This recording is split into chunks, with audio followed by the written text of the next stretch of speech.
Bien, arranquemos el curso de hoy. Como les decía, vamos a hacer un breve refresh de la última parte de la clase anterior, orientada justamente a entender lo que hemos hecho en cuanto a dimensionamiento de PLC, ¿no? Nosotros habíamos visto, como habíamos quedado, un caso de estudio. Sobre el caso de estudio, lo que hemos terminado explicando era la metodología, la técnica en cómo se dimensiona los requerimientos de un PLC para un determinado caso de automatización y en este caso para la recepción de leche. Explicando el detalle de la organización de la tabla y el marcado en base a los requerimientos de cada equipo, de cada instrumento, hemos sacado un total.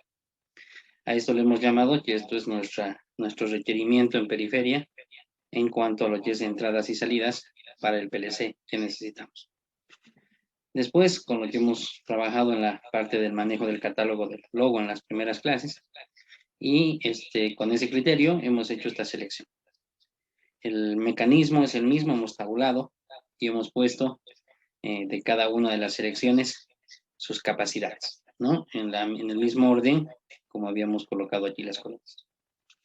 Entonces, con eso nosotros, ¿qué estamos haciendo? Estamos haciendo una tabulación de las capacidades de cada uno de los módulos seleccionados y con eso hacemos un total que sería este.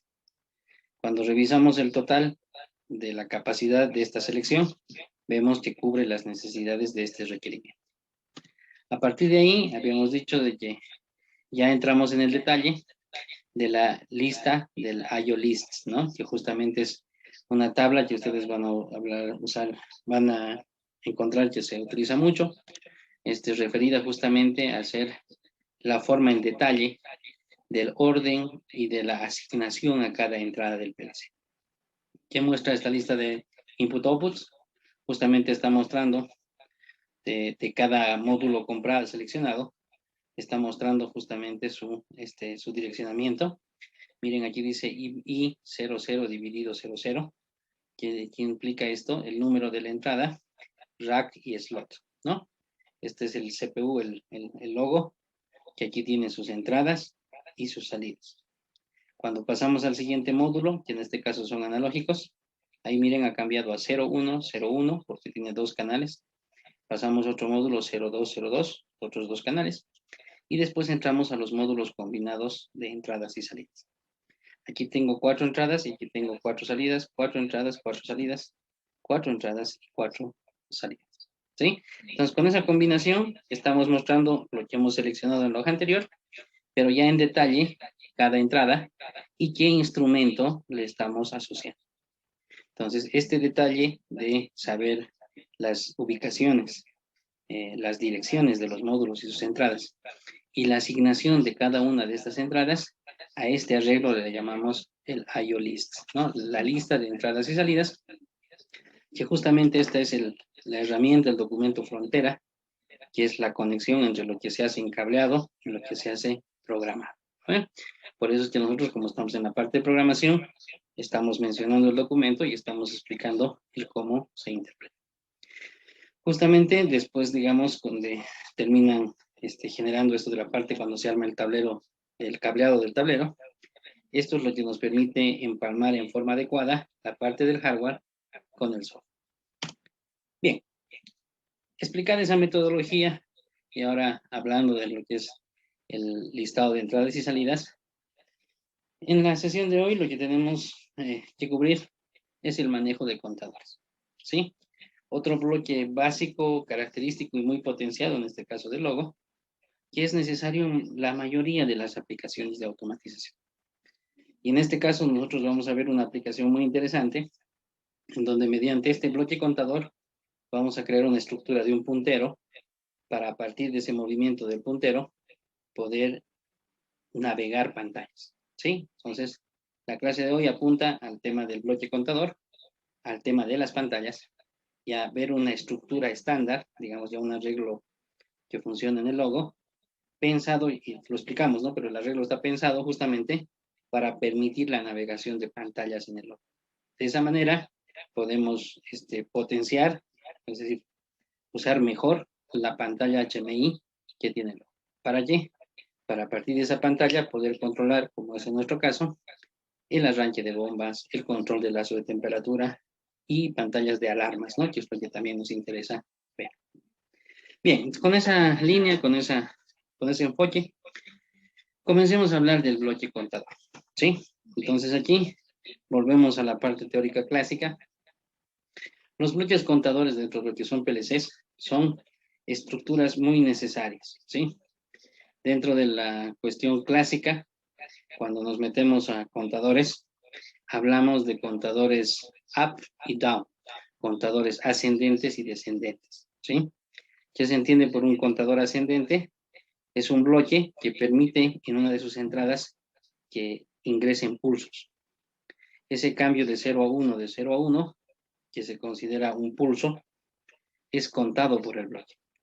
Tiene un elemento acumulador dentro del bloque y ese elemento acumulador cambia en función de los pulsos que recibe el bloque. Dentro de la configuración del bloque, lo que nosotros tenemos es justamente el tema de un umbral seteado para lo que es comparar continuamente el valor del acumulador con el valor del umbral que se setea en el bloque, ¿no? Que se pone en el bloque. Cuando se cumple la condición de que el valor del contador es igual o mayor al umbral de contaje, la salida se activa. ¿Por qué? Que significa que la bandera se levanta porque hemos llegado al número de contaje que se ha pedido, del que hemos solicitado. Entonces, les decía, esa lógica de tener un bloque que realiza el contagio y cuando se llega al valor, levanta una bandera, levanta un bit, esa estructura puede ser implementada tanto en un contador ascendente como en un contador descendente.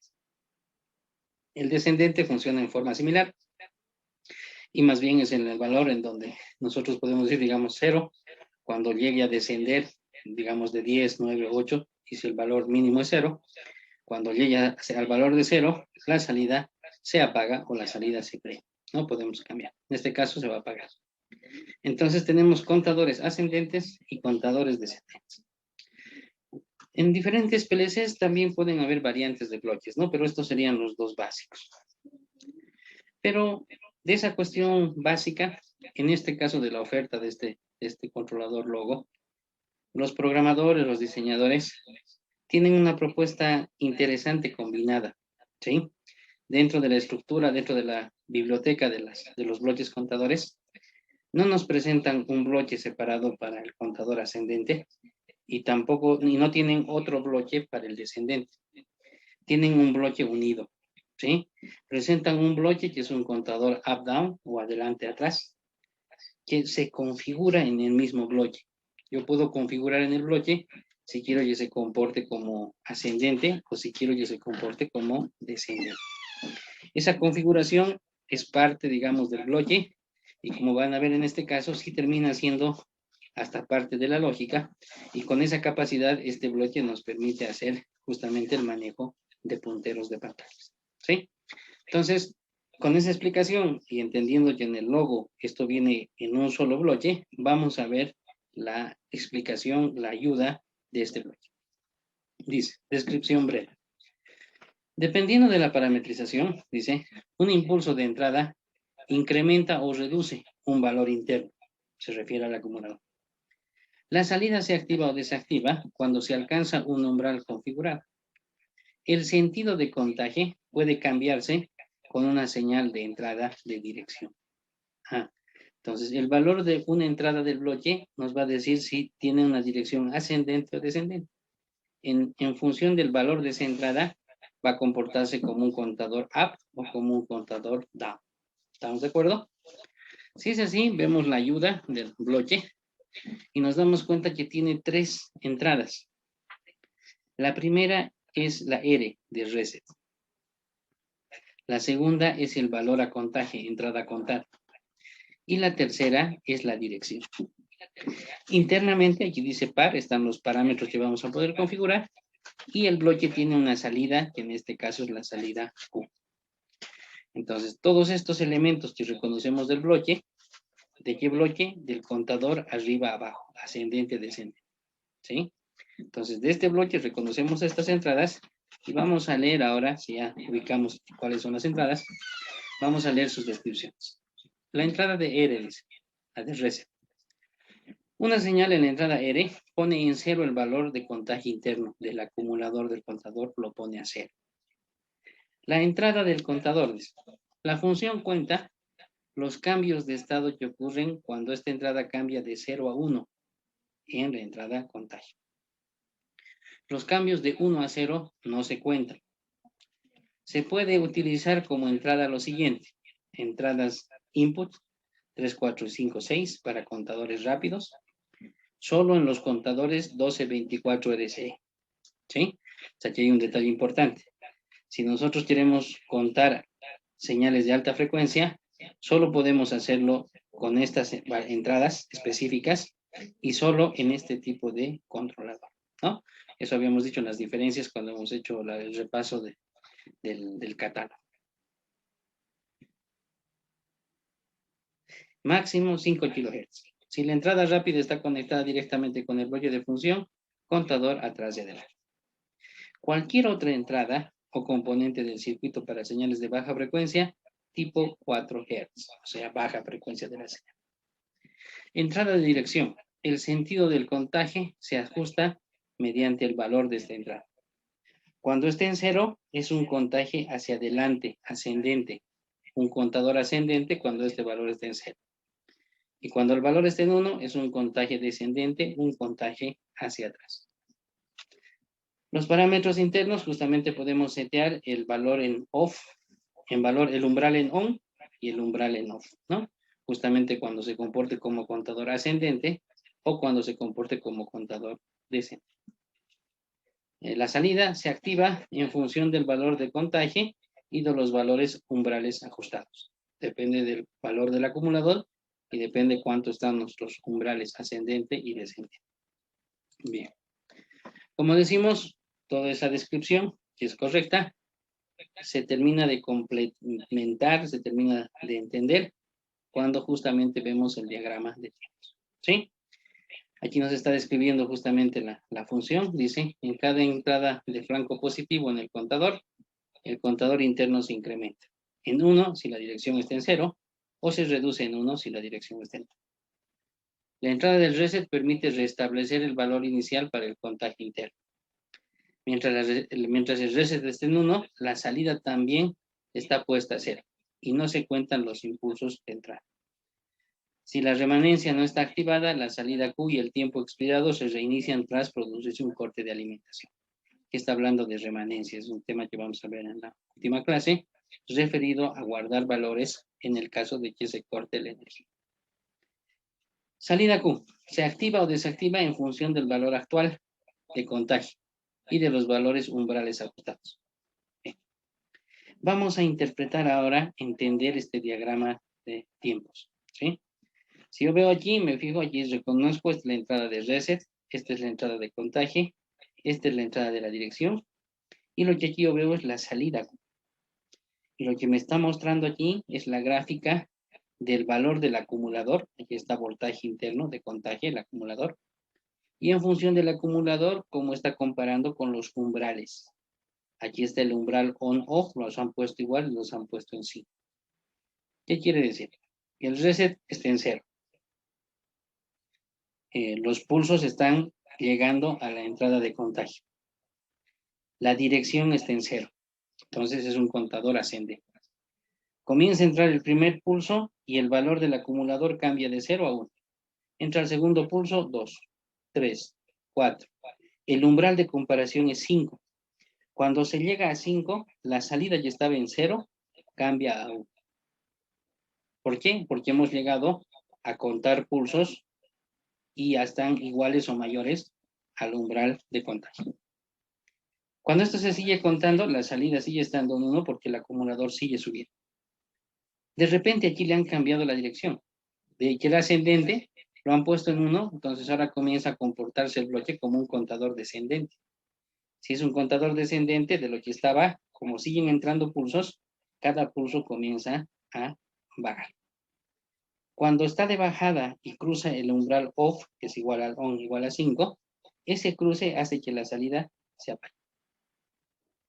sigue bajando el valor del umbral, descontando esto, no cambia la salida, sigue en 0, y de repente vuelven a ponerlo esto en positivo, o sea, vuelve a ser ascendente, y los pulsos que siguen entrando vuelven a hacer que acumule a 0.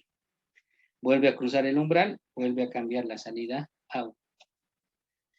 Siguen en positivo, siguen dándole pulso, sube, sube, sube, pero de repente le dan una señal al reset. En cuanto le dan un pulso al reset y lo ponen en 1, hacen que la salida se apague y el acumulador en el valor que haya estado vuelve a 0. Y mientras el reset esté activo, no permite el contagio. Cuando el reset pone a 0, recién permite contar nuevamente. ¿Se entiende ese funcionamiento? ¿Se entiende, digamos, ese diagrama de tiempos?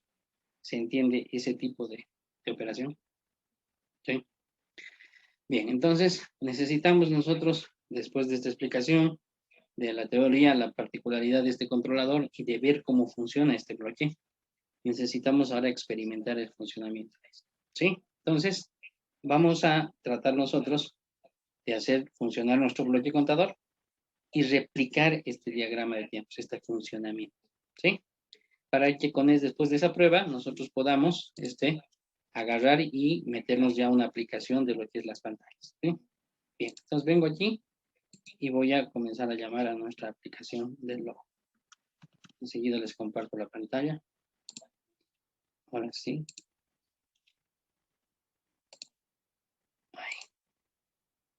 A ver. Vamos compartiendo. He llamado al software. Ahora sí están viendo mi pantalla. Sí. Bien, entonces ahora vamos a abordar el uso de este bloque contador, ¿no? Para entenderlo y después darle su aplicación. Entonces, para eso, lo que yo tengo que hacer es construir un programa donde veamos funcionar el bloque contador. Bien, ¿dónde lo encuentro el bloque contador? Estamos aprendiendo, volvemos esto a interpretar. Decíamos que la biblioteca de funciones venía agrupada en funciones básicas y especiales, ¿no? Estamos trabajando en las funciones especiales. Dentro de las funciones especiales tenemos estos bloques de conjuntos que venían en grupos de timers, en grupos de contadores, analógicos y misceláneos. Estamos ahora trabajando en el grupo de contadores. En este caso, el primero en aparecer de estas tres opciones es justamente un contador arriba y hacia abajo, ¿no? Ascendente, descendente. Entonces, este bloque es el que nos interesa ver. Entonces, saco el plan. Como estamos aprendiendo, vengo aquí, lo selecciono, clic derecho y me voy a su ayuda. Cuando vemos su ayuda, nos damos cuenta que tiene lo mismo que hemos visto en el manual, una versión resumida del manual, y aquí vemos el diagrama de tiempo. Este es el diagrama de tiempo que nosotros queremos implementar. No, queremos este funcionamiento, queremos verlo trabajar justamente en el bloque. Que veo que tengo los umbrales de comparación on y off en el valor de 5 y tengo los pulsos que se van generando a la entrada. ¿Sí? Entonces, con esto comenzamos a implementar nuestro circuito para hacer entender la verificación de esto y probarlo. Si ahí está el bloque contador, me voy a entrar un poquito más y me van a poder ver mejor. Entonces aquí veo justamente la entrada R, la entrada de contagio y la entrada de dirección. Para yo poder controlar justamente señales de ese lado, me voy a venir a constantes y voy a colocar entradas. ¿Sí? Voy a colocar 3 entradas, 1, 2 y 3. 3 entradas. Sí. Entonces, estas 3 entradas ahora las vamos a conectar. La primera aquí.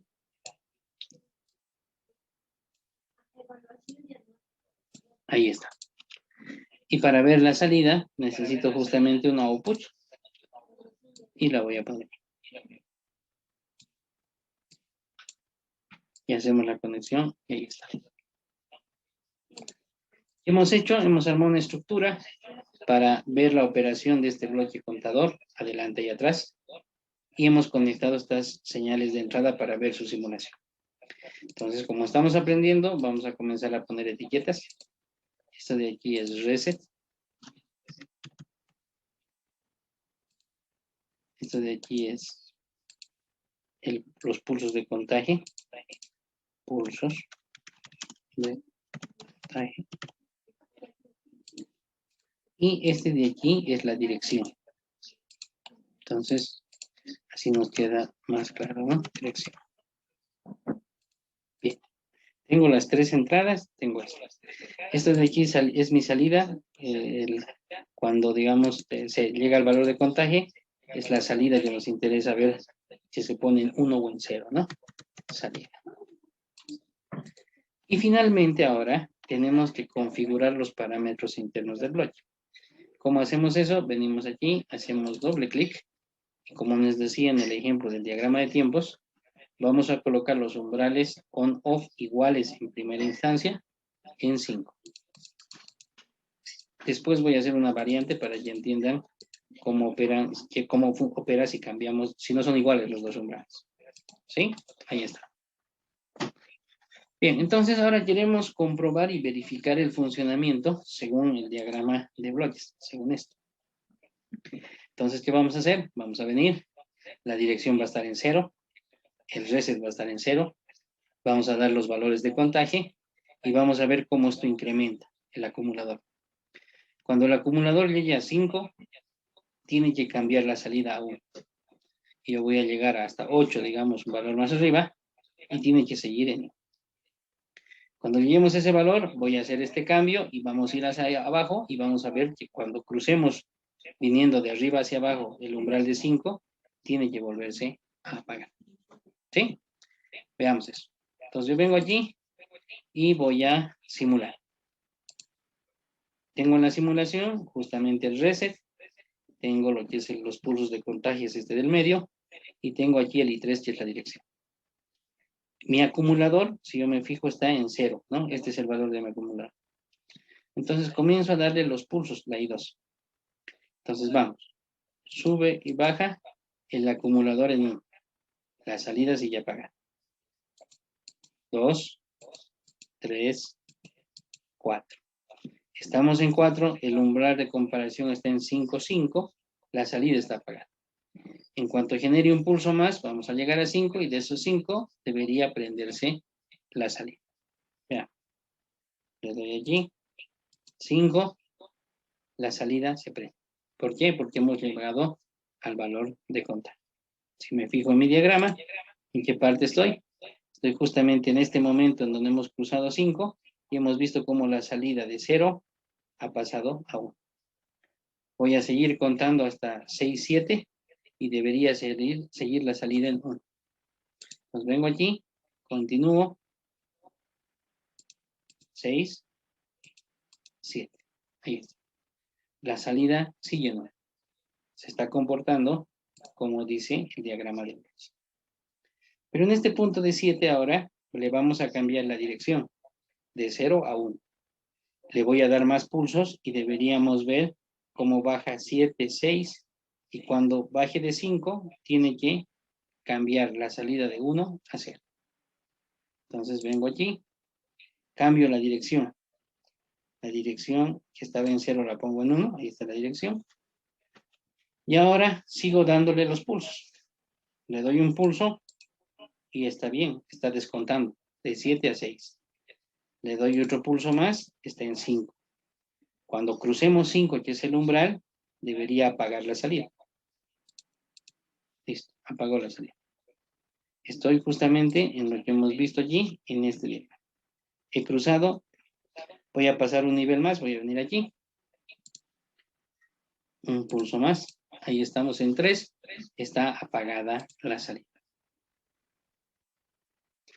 Vengo en este punto, le vamos a cambiar la dirección y tiene que volver a ascender. Y cuando ascienda pasando 5, va a volver a prender. Entonces vengo y le cambio la dirección. Le vuelvo a dar los pulsos. 4, 5, ahí ha vuelto a prender. ¿En qué lugar estoy? He aumentado, he cruzado 5. Me voy a pasar hasta el 9, digo. Y cuando esté en 9, voy a resetearlo. Mientras esté reseteado, voy a ver que el acumulador se pone en 0, la salida se pone en 0, pero aunque le dé pulsos, no tiene que contar. Entonces, vengo aquí, le sigo dando los pulsos hasta 9, 7, 8, 9. Ahí está. Ha seguido contando, la salida sigue no. ¿Qué vamos a probar? Vamos a probar ahora que activamos el reset. ¿Qué debería ocurrir? Si yo vengo al reset y lo activo, se apaga la salida, ¿está bien? El valor del acumulador está en 0, y aunque yo le dé pulsos, no va a contar. Miren, no cuenta nada. Se cumple porque estoy justamente en este intervalo. Quito el reset y va a comenzar a contar desde 0. Quito el reset y comienza a contar desde 0, miren. ¿Se entiende? Significa de que estamos justamente jugando con un bloque contador y con estas características podemos hacer que se comporte ascendente, descendente, podemos resetearlo y bloquearlo y después le quitamos el reset y vuelve a contar desde 0. ¿Qué experiencia adicional queremos hacer? Fuera de lo que hemos visto en el diagrama, miren cómo ahora, si yo diferencio esto, el on lo dejo en 5 y el off lo dejo en 3. ¿Qué significa? Que cuando vaya contando ascendentemente, cuando cruce el 5 va a cambiar la salida. Pero cuando comience a descender, va a pasar por 5, va a seguir prendido, y solo al cruzar el 3, recién va a apagar la salida. ¿Sí? Verifiquemos. Vengo aquí. Estamos en pulsos de contagio, la dirección está en 0. Ahí está en 1, 2, 3, 4. Y cuando cruzo el 5, se pone la salida en 1. Ahora miren, voy a dejarlo ahí. Voy a cambiar la dirección. Y cuando vayamos decreciendo, 6, 5, no cambia. Porque el umbral en off lo hemos bajado a 3. Cuando cruce el 3, recién va a apagar la salida. ¿Se entiende? ¿Sí? Entonces, esa es la diferencia entre lo que serían los umbrales, tanto en on o en off. ¿Sí? Bien, entonces esta experiencia la vamos a guardar. La voy a guardar como un programa. Y después ahora voy a pasar a explicar lo que es la pantalla y nos vamos a ver el arreglo de un puntero para navegar pantallas. ¿Sí? Vengo, save as. Tenemos aquí programa 7.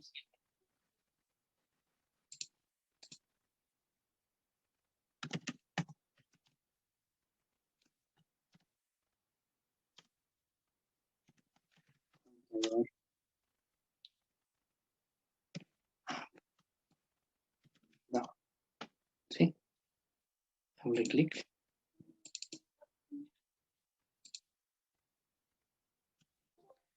Programa 7.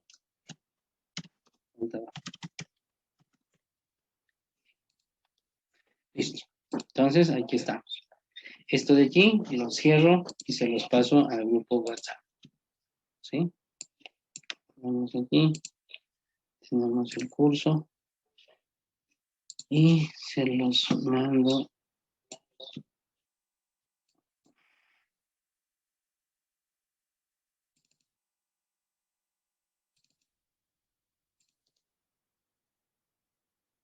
Al grupo WhatsApp, ¿no? Y con eso nos queda el ejemplo del contador con todo su análisis, porque eso nos interesa entender. Como es un solo bloque y tiene estas variantes, hay que entender bien el funcionamiento, ¿no? Y van a darse cuenta que ustedes con esas capacidades de tener ese cambio en el mismo bloque de sentido, vamos a poder, va a ayudarnos mucho a hacer un puntero de movimiento. Bien, entonces hasta ahí estamos. Mientras ustedes reciben el archivo, lo descargan y también lo van probando, yo vuelvo a la presentación para explicar un poco del manejo de la pantalla, ¿sí? Y con este conjunto de bloque contador más lo que explico en la pantalla, vamos a hacernos un navegador de pantalla. Bien, entonces ahora abordemos la explicación respecto de lo que es la programación de lo que es la pantalla del Mac, ¿sí? Dice, textos de aviso. Resulta que hay un bloque que se llama textos de aviso, que lo hemos usado en el primer ejemplo, ¿se acuerdan? Cuando hicimos el primer arranque, para justamente hacer una demostración básica y breve de la simplicidad que tiene de programación este equipo Logo y de la potencialidad, ¿no? O sea, en ese momento Para hacer esa demostración solamente he usado un bloquecito que ya era el bloque de texto y de esa manera, en forma simple, hemos visto cómo puede desplegarnos valores que directamente los toma del programa, ¿no? En forma simple. Eso estaba bien para, digamos, mostrar el alcance, la simplicidad, la potencialidad. Pero ahora ya cuando comenzamos a mirar en detalle, o sea, en una siguiente pasada de lo que es el texto, tenemos que hablar de más características, tenemos que entender sus capacidades y darnos cuenta que tenemos que tener un arreglo de programa para poder darle mayor comprensión y utilidad a esta pantalla, para que esta pantalla nos sirva para visualizar más información y por ende, digamos, operar mayor cantidad de equipos. ¿Sí? Tense cuenta que dentro de nuestro criterio del caso de estudio, hemos dicho de que todo lo que está referido a botones de arranque, de paro, de resetear fallas, silenciar, buzzer, todos esos botones que habíamos justificado como botoneras, los hemos, los hemos reemplazado o no los hemos contado en la periferia, porque hemos dicho que todos esos comandos y la visualización de todos esos motores van a ser todas con esta pantalla. ¿Qué significa? Que esta pantalla le estamos asignando muchas más tareas de visualización y de comando, entonces tenemos que saber cómo manejar el detalle de esta pantalla para que nos sirva para ese propósito, ¿no? Si no tenemos unas variantes, digamos así, creativas de esto, terminaríamos muy limitados por solo 4 bloques de teclas de función y solo una pantalla, ¿no? Entonces a eso aquí estamos apuntando, a entender mejor el funcionamiento y hacer un arreglo de programa para poder navegar pantallas. ¿Qué dice? Los bloques de función de textos, de mensajes, permiten configurar un mensaje que incluya texto y otros parámetros que el logo deba visualizar en modo run. Entonces, podemos configurar valores en la pantalla para visualizar parámetros que tiene el logo, el programa del logo, y que se van a ver cuando esté en modo ejecución, modo run. Dice, es posible configurar los textos de mensajes sencillos para visualizarlos en el display integrado del logo, se refiere a este. Cuando nos hablamos de HMI o de pantallas en el logo, nos estamos refiriendo a la pantalla que viene en el mismo logo o a esta pantalla externa que es el TDE, que es una pantalla similar a esta, pero de mayor tamaño, ¿no? Y con mayor capacidad de despliegue de información. Y con más teclas, ese es otro detalle. Si nosotros miramos esto, aquí hay 4 teclas de cursor, una tecla del escape y una tecla del OK. Total, 6. Cuando miro esta otra pantalla, tengo las mismas 6 en teclado de membrana, 6, pero adicionalmente tengo 4 teclas de función más, cosa que en la parte física de este otro no tengo. ¿Sí? Entonces, esta pantalla externa, como hardware, es más grande y tiene más teclas. Bien, dice, es posible mensajes integrados, ¿no? En el logo soft. Confort ofrece numerosas funciones para textos de mensajes. Representación de datos en diagramas de barras. ¿Qué significa esto? Que esta es una pantalla semigráfica. Podemos hacer animaciones del tipo de diagramas de barras. Podemos colocar nombres de los estados de las entradas y salidas digitales y otras. Para mayor información, vamos a consultar la documentación específica, dice, del software. Bien. Entonces, si sabemos que hay un bloque de texto de aviso y hemos visto que trabaja en forma sencilla inicialmente, y después comenzamos a revisar el detalle de hardware, ¿no? Cuando hablamos de pantalla de texto, o nos referimos a esto o a esto. Por ahora, en esta cuestión, digamos, nos estamos refiriendo a estos dos. Entonces, cuando nosotros entremos a la programación, es una de las cosas que hay que definir. O trabajamos en esta pantalla o trabajamos en esta otra pantalla. ¿Por qué esa diferencia? Porque esto de aquí es más ancho, tiene 6 filas y tiene 20 columnas, ¿sí? Entonces tiene mayor cantidad de despliegue que esta otra pantalla. Restricción, dice aquí abajo. Es posible utilizar 50 bloques de textos de mensaje como máximo. Entonces no nos permite más de 50 bloques de pantalla, que sería un equivalente no más de 50 pantallas, ¿sí? Entonces esa es una limitación. Cuando nosotros ahora entramos en la programación, tenemos que, como ya es nuestra metodología y nuestra técnica, estudiar el bloque. Ese bloque que lo vamos a sacar de la biblioteca de bloques especiales. Entonces, el bloque se llama mensaje de texto. Y este bloque tiene justamente una entrada de enable y una salida Q, y dentro un conjunto de parámetros a visualizar. Dice, la entrada enable, un cambio de 0 a 1 en la entrada enable, inicia la visualización de los mensajes de textos que estén en este bloque o en esta pantalla. Si comienzo a tener más de un bloque de pantallas, yo tengo que prender uno y apagar otro, ¿no? De manera que en el display se presente solamente uno de los mensajes de texto o una pantalla a la vez.